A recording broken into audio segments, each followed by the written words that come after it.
That's right. I'm evil.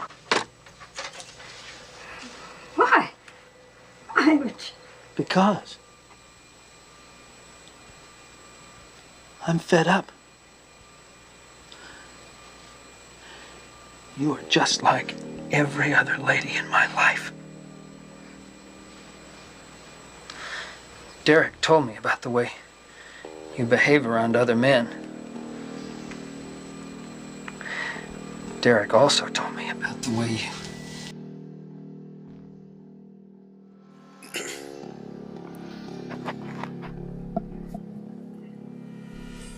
Welcome back to the Haddonfield Horrors podcast, where we review horror movies and horror franchises. I'm Mark, I'm Tawan. and today we're reviewing New Year's Evil, released in 1980, directed by Emmett Alston, story by Emmett Alston and Leonard Newbar. Tawan, can you give the people the plot summary? Lonely women wanted to celebrate New Year's Eve become easy prey for a maniacal murdering misogynist whose New Year's resolution is to kill women at every stroke of midnight. New Year's Evil. I was looking for, after we did all our Christmas movies for December, I was like, what if we do a New Year's movie for our first movie of 2024? And this is our first episode of 2024, so let's hope we have a great year. Too bad we didn't start off with a better movie, but it is what it is. But this movie was interesting. Like, I had never seen this movie before. It's just one of those movies, like, I love 80s horror. So, like, I always knew it existed. And the mask looks kind of creepy. But this is one of the most sexist, misogynistic, weird, incestual movies ever. Because, like, very disturbing. So this woman, she wasn't a stripper. She was just like an announcer, a presenter. It was given Vanna White.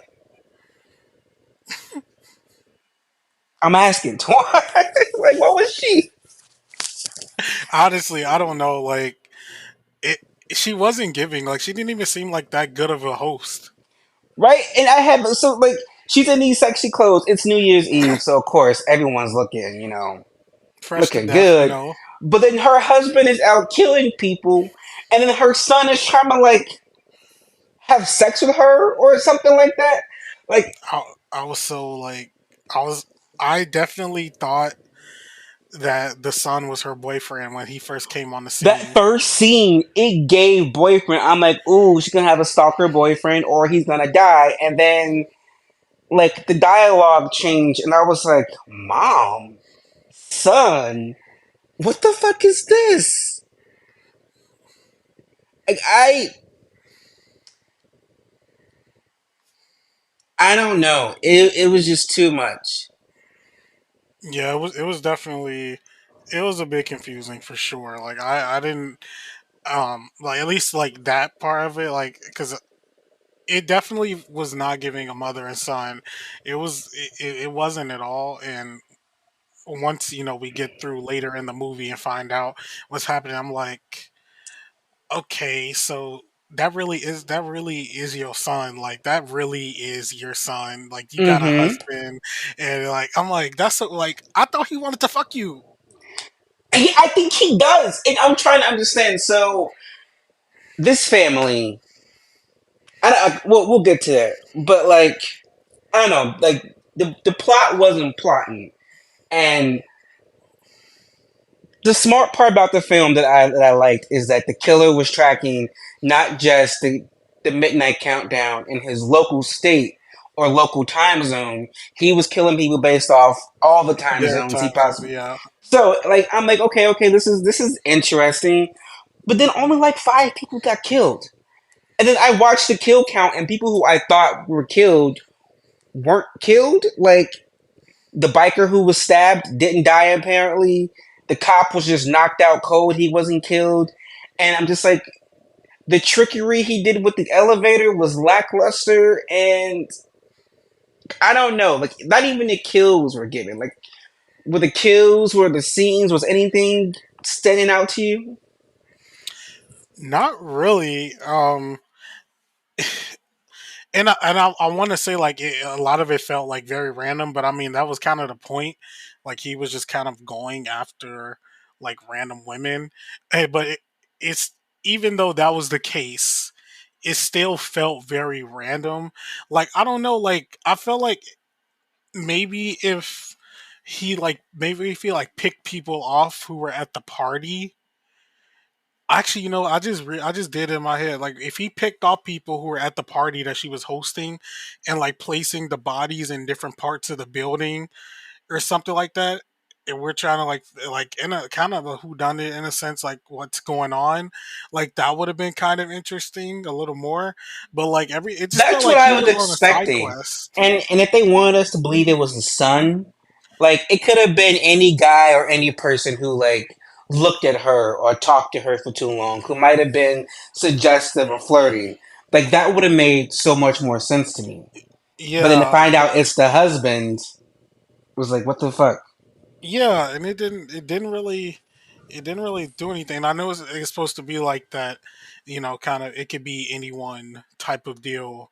Um, like with this movie, like it could be anyone. It was like if it was like random attacks and stuff, but it felt like too random, like to a point where I didn't really care what was happening until we got to the end of the movie. Like it just wasn't pieced together like properly. Like I didn't really care for the original Black Christmas, but while most of that was pretty random and what like Billy was doing, like killing the sorority sisters, like they were all entangled with each other, so there was like a matter of like It was care. interwoven and he was playing a game with them. Yeah, Like and it was like and a I matter felt of like care. yeah, and like I felt like I got to actually know those characters. So when they died, like I kind of was like, "Aw," but also the kills were inventive. Like these kills weren't inventive. Yeah, he wasn't. Yeah, he didn't do anything special with like the kills. Like I don't know. Like maybe he used like like he could like sharpen the fucking like New Year's glasses that everybody wears. And like stab someone with them. Like it just wasn't. It just wasn't nothing Like different. this is a New Year's Eve. Like kill somebody with a fireworks explosion. Like I Or don't. like It could have been I don't know, anything. like a Champagne makeshift, like bottle. exactly. That's what I say, like a makeshift champagne bottle or something. Like I don't know, like just something different would have been a little better than what we got here. Like it really feels like someone just really wanted to make a New Year's horror movie and just did pieced what they could to do It's so. like they saw what Halloween was, and they're like, okay, we wanted our own holiday horror movie, but like Halloween did more than just be set on Halloween. Like they were talking about trick or treating. They incorporated masks. Like it being Halloween was why the killer Michael Myers could just like walk around town with his costume on. It all played to the plot. There was nothing played into the plot of why this movie had to be set on New Year's Eve. Yeah, it Like really wasn't. if you weren't going to kill people at the New Year's Eve party, then like and then that's fucking banned. Yeah, Like the music was like I okay, I know that was the music at the time. I'm not gonna talk about like the actual music that was playing, but like why like it's felt like we were watching like mini music videos at a certain point. Like like they were those performing for cutscenes like were 2 minutes too straight. long. They I'm were like, like why are performing these for like 2 minutes cutscenes straight. so long? Like I would have thought like one of the band members was gonna die, but like no, it was just fucking long. Yeah, like there's a lot of missing pieces here that could have made this like better, and it just like they went with like like the most probably simplest plot they could have gone with, and it just it didn't really add up for anything special in my opinion. Which the idea of the killer killing someone at every stroke of like midnight in a different time zone, that's cool, but everything else didn't really pan out to be something special here. And which every movie doesn't need to be special. All ideas are like derivative at a certain point, but it just didn't. What the? Sorry, I don't know why my I, phone just went off. I I've agree already with started. James A. Janice because what the fuck was that? Yeah, I was watching before this also, um, to refresh. But yeah, there wasn't really anything inventive here that kind of added to what we got. And like yeah, like I say, like you don't have to like remake the wheel or anything, but a little bit more goes a long way. And I feel like the only reason people even remember this movie and the reason that we're doing it is because it's a New Year's based horror movie. Outside of that, though, they don't have much else besides like the weird sun in here and that mask that you mentioned, which is was a little bit like slightly scary, but besides that, there wasn't much to give us. Yeah, it was just I don't know. The scenes weren't making sense. The story wasn't making sense. The kills weren't like there was nothing keeping me in. And I just kept on trying to figure out what does this have to do with New Year's Eve? Like besides him killing to the countdown based off the time zone, New Year's Eve played no like other part in this plot and it was just useless. Now, typically we talk about the characters individually, but I feel like there are only three characters in this movie that really mattered, and they're all part of the same family. So let's just talk about the family as a whole, or whatever, because the dynamics is crazy. So you have this mom who's attractive, who may be a hostess, who might be some type of disc jockey or something, but then her son is perverted and has like this Oedipus complex and wants to fuck her.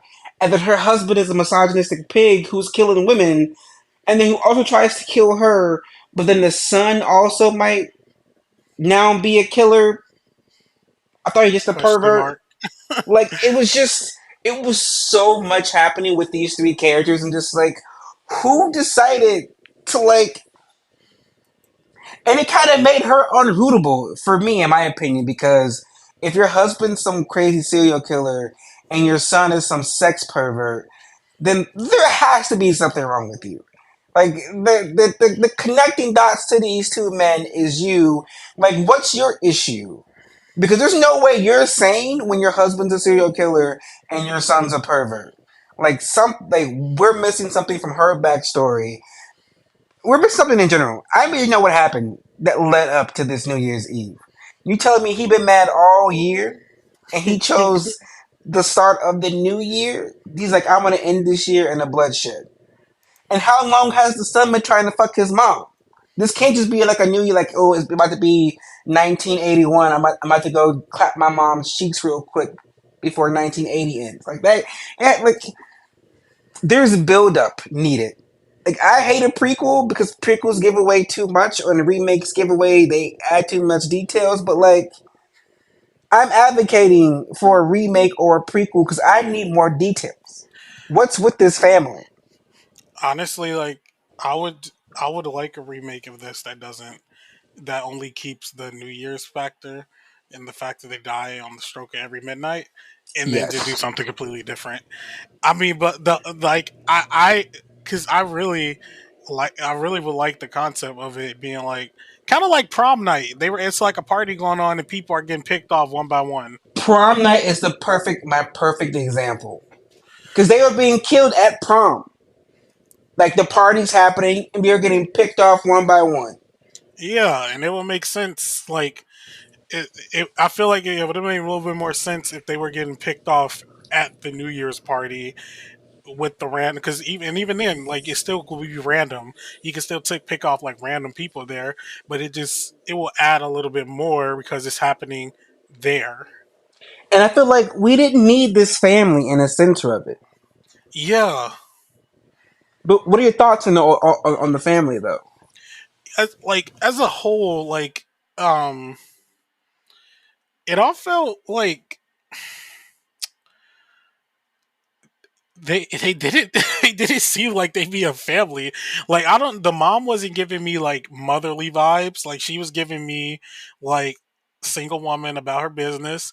The son was just giving me like creep vibes, but he also wasn't giving me like the vibes of something like of like someone that is at an event with his mom. Like he was being so weird. Like why are you in the green room the whole time? Like why are you like at least go out to the party or something? Like he was just being like very like off putting, and I know they were like trying to do that to like make his character seem off putting, but it also is like for what? Because at least like you mentioned, if like this concept was switched up, he could have been assumed to maybe have been the killer, but we know it's not him because he was at the same location the entire time with the mom. So you can't even like rule into that. So it just all felt, it didn't feel like there was a family dynamic there. Like if we got just even the slightest bit of them together prior, we could have at least like started at a base of something. But all we started at was mother and son are here, husband is on his way possibly, and that was about it. And there wasn't nothing else kind of added to that factor, so it didn't really lean into me caring as much about them. And to be fair, I never even like felt that um Blaze was in trouble like at any point besides like the ending. But prior to that, it just felt like they, like whoever the killer was until we found out, was just doing it so um they could have an audience. But nobody actually cared. If we're being true, like nobody actually at that party besides the police cared. It was like that phone call happened, like it didn't even cause like any unease. Like people were still just partying and doing X, Y, and Z at the party and not really caring about what was going on. And it didn't do anything for it, like the family dynamic, because it didn't make, at least like it didn't make us think that any of them were going to be in peril at that point in time. And once we do find out at the end that it was like the Blaze's husband, or the father, um of like the family, it still didn't add anything. I mean, it was kind of like oh shit, it was like it was the husband the whole time, once I found out watching the movie. But after that, it still reverted back to being kind of boring. Like the reveal was like just that, a reveal. It didn't really do anything for me, in a sense that, because usually if you get once you get a reveal in a slasher movie like that, like it's kind of like a oh shit moment, or oh damn, like what's gonna happen next. But then what we got next really wasn't anything of, not saying importance, but anything that made me want to even like continue watching the movie. I finished it, but the whole dynamic just didn't add much, because there really wasn't a dynamic to begin with. Yeah, it was just I don't know. This movie just the concept is good. What we got, the execution, all of that, none of it made sense. Like a remake that's not focused around this family, that honestly, it could be about teenagers going to a New Year's Eve party. It could be about adults going to a New Year's Eve party. Like if you set this movie in a big like metropolitan city area like New York, Times Square on New Year's Eve, or LA or Chicago, and you open it up and like this group of friends is just being stalked all over their New Year's Eve night out and whatever. Like that could be fun. But having this family, this weird ancestral misogynistic family in the middle of it, like the motives made no sense. Women are bad, so I'm gonna kill all these women and then kill my wife. But meanwhile, my son is a pervert and trying to fuck my wife slash his mother. Like those stories weren't connected. And then the random music cuts, like I just like this movie could have been so good, so much better. But before we give our cash or pass, Tuan, can you give the people the plot? Tuan, can you give the people the behind the scenes info and facts? So the behind the scenes was, this movie had a budget of $500,000. It brought in a box office that is unidentified to us. Some interesting facts: there are none. And as far as critic reaction goes, the film currently sits at a 14% on Rotten Tomatoes. Well, for the first time in 2024, Tuan, do we cash or pass New Year's Evil? Mark, after everything, I would like to cash this movie to the I would. grave. To the grave. I am definitely passing on this. I probably will never. This movie is probably going to leave my mind once we stop talking about it. Like I'm probably never going to think about it again. I definitely feel like this is one of those properties that's nobody knows about. So even if it did get a remake, it probably wouldn't even be considered a remake. It would just be its own thing at that point. Because I feel like whatever would happen by someone else taking it on would be way better than what we got here, and just using the same name. Because I mean, the name itself, New Year's Evil, the name goes a little off. Like I The like the name name. slaps. Like The name slaps. Like New Year's Evil, like that slaps. Like that would sell.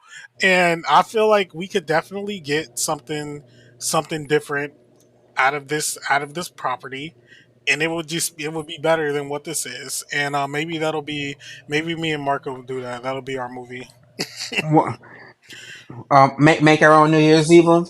Yeah, yeah, I can do it. I'll come up with a concept and we can get a script going. Like don't letters to media production. We can do this. But period. for me, it's also going to be a pass. And I feel like it's kind of ironic that we just came off the Black Christmas because I feel like that Black Christmas original didn't need that 2006 remake. It definitely didn't need the 2019 remake because that was a good movie for at the time.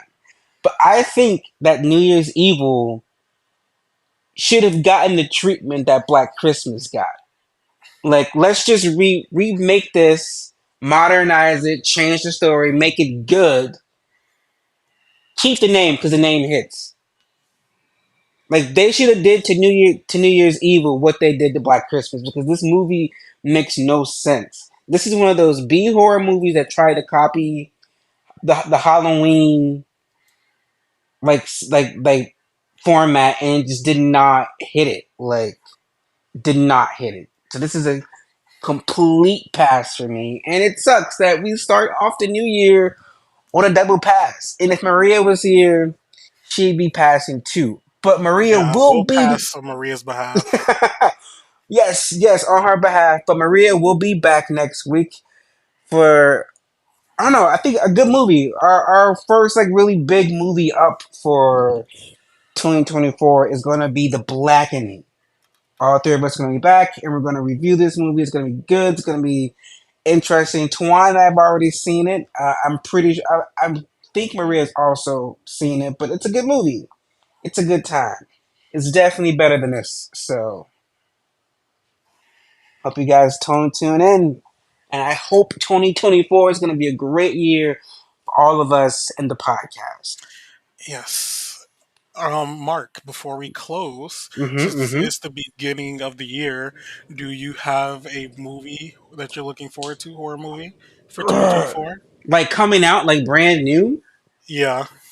I mean, with everything kind of on pause on this side of the pond, I'm looking forward to the extended Talk to Me universe. We got Mm, Talk to Me true. 2 has been greenlit and they already filmed the Talk to Me prequel. Like we saw pretty much the tail end, like the opening shot where that guy stabs himself in the neck. Like the prequel is going to be about him and how he got the hand and all that stuff. So I'm excited, like that the lore is opening. So I'm excited for Talk to Me 2. Yeah. I'm excited for the prequel. I'm excited for us to cover those movies on the podcast this year. That's pretty much all. That's like the big one I'm excited for. I was gonna say Scream Oof. 7, but that's up in the air, and I don't even know if I want to like honestly. If they make it when it comes out, we're gonna watch it. We're gonna review it because I'm a completist. We already started. We gotta finish. But with Melissa being out, like ugh. And then Jenna Ortega also dropped out in solidarity. They went back to Melissa, but she said no. I'm so glad she said no. Like fuck them, girl. Stand on business. Yes. So like right now, it has to be like I'm excited for the Talk to Me, like to see that universe expanded.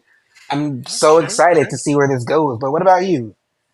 I think for me, I am looking forward to the Final Destination 6.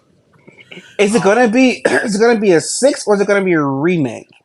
So we do, they say they're calling it reimagining, but we don't know what it's going to be called. If it's going to be six or have like a tagline to it, I don't think it's going to be like a whole like just Final Destination like Halloween was. I don't think Hmm. it's going to be like that. But That wouldn't even make sense for the Final Destination franchise. I mean, they're all kind of like separate anyway. Like, yeah, so I don't think it'll do that. But I mean, if they did do that, it wouldn't be the worst thing, especially since five wrapped back into the first one. So I hmm mean, if they did do that, yeah, I mean that could be I mean, fine because I they already mean, have a loose continuity anyway. Like, yeah, the most we get is references to the previous one. yeah. So I think so. I'm excited for what that and what that holds because at least to my knowledge, that was really supposed to start filming before before right before the writer strike and everything happened. So they had a Do completed you know script from who's what I heard. directing? Um, I think he dropped out, but originally the director was supposed to be John Watts, who did the Spider-Man Mm. movies, like the recent Spider-Man movies. Now I don't know if he's still attached at this point because I do remember hearing something about him dropping out of it. Probably because it was taking a while to get there, but yeah, he was attached. So I don't know at this point in time who's going to be doing it, but I am looking forward to that. I love the Final Destination movies. I can't wait for us to cover them. And yeah, I've been every year. I'm like, oh, we're gonna do Fire Destination this year. We're gonna do Fire Destination. We still haven't fucking done it. But I'm gonna say we were gonna do it. We were gonna do it 2023, but around the time I was getting ready to put it on the schedule, I think you told me that there was gonna be a new a new um release. for no, yeah, not only that, but you also told me about the new what the movies are called with Patrick Wilson, because The Oh, the Conjuring's in my head. Insidious. Yes, you talking about the Insidious, and I was like, oh, we can. I've never seen Insidious. It's a short franchise. Let's do that instead. So, and then after that, it became Saw. So, like, I feel like we do well our upcoming franchise, which we won't spoil yet. That Hmm. that will probably take majority of the spring, summer, should probably fall too. But we'll Yeah. see where we land. We'll see where we land with our upcoming franchise. I can't wait. We have so much planned for this year. So Yep. thank you guys And for listening. And what one? oh no, I was I was gonna say I looked it up. It's gonna be Final Destination Six Bloodlines. That's the name of it. Oh, See, it's given Pet Cemetery Bloodlines, and that They didn't did give. say that Bloodworth, like Tony Todd's character, is gonna be in it again. So maybe that has something to do with it. Oh, okay, okay. Well, hopefully 2024 is a good year for horror. Well, I thought this past year was pretty We decent. actually, yeah, we had a good year. We had a We had good some good year, releases. and I think the podcast we covered some hits or and some misses and some unknown movies. I feel like our biggest ones of 2023 was definitely the Saw franchise and the Menu. Surprisingly, the Menu did crazy, and so did Bodies was literally like that's why I'm looking forward to doing the blackening next week because it gives me the same vibe as Bodies, but Yeah. with the melanin, what odd people's. So I'm excited. But thank you guys for listening to us all 2023. We hope you stick along for 2024 with a lot of stuff planned, a lot of new exciting stuff happening. So thank you guys. Good night. If you like this episode, please be sure to check out Hiding Fear Horror's past reviews from big franchises like Halloween, Friday the 13th, and the Chucky franchise, or one-off reviews like Us and Midsommar. You can follow Hiding Fear Horrors on Instagram and TikTok, where the host posts updates and mini reviews. Full episodes are available on several podcasting platforms. If you're listening to us on YouTube, don't forget to please like and subscribe. Haddonfield Horror is produced by Mark Smart, Maria Perez, and Tuan Griffin. Edited by Mark Smart. Theme by Lethal Injections. The Haddonfield Horrors podcast is a Letters to Media production. Should we do an intro?